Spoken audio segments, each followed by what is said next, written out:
Finally, let's see how we would go about caching this simulation out and making use of the information that's coming out of the simulation. So I'm going to go outside, I'm going to hit stop. Now, let's imagine in this case that my intention would be to render out the simulation. I would create a geometry container, and I'll call this Pyro Render. So the way we're going to be grabbing the information from our simulation is by creating a DOP import fields. Here we need to specify which DOP network we want to grab the information from, so it's the PyroSim, accept.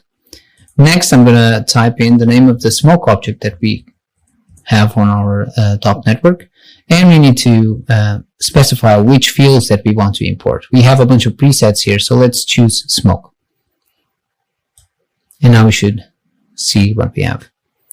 Now, this preset is actually importing a bunch of stuff: density, velocity, rest, temperature, and color. We're going to be talking and exporting these later on, but for now, just know that this preset imports a bunch of stuff. You can add more things to import, or you can actually disregard a bunch of them. If we don't want the color, we can either disable it here or delete it completely, and it's not going to affect. So we have the information for rendering. We might not need to have color information on our smoke. Once we're grabbing the information that we want, and we can middle mouse button here to have a look at it. So we have density, the velocity x, y, and z, and we have the temperature. So these are the fields that are relevant for us right now.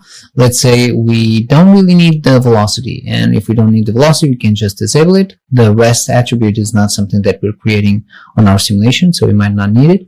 And then we just want to cache this information, the density and the temperature that we're going to be using for shading the smoke.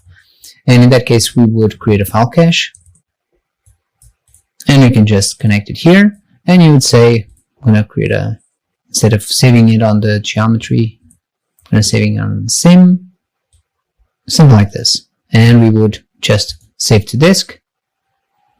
And the advantage is that once it's done, you have your simulation saved out, and you can play back the simulation at any time and don't need to calculate it over again.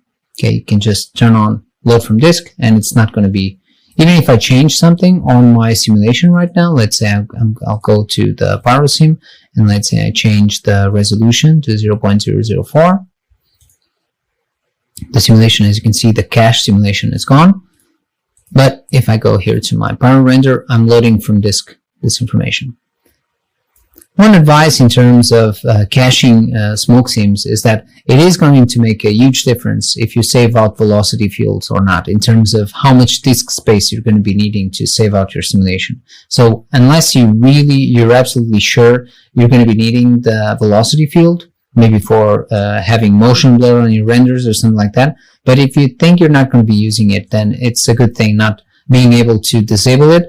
Because disabling it is going to make your files much smaller. If you have a look at the amount of how much space we're using just from this small simulation, as you can see, we're already saving out 1 gigabyte of information.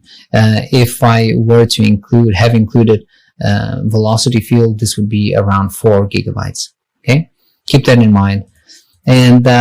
And that's basically it. This was our first experiment with the workflow for working with pyro simulations, and particularly smoke.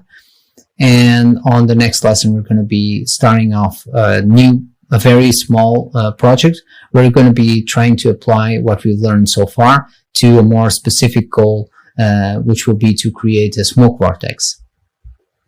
So see you in the next lesson.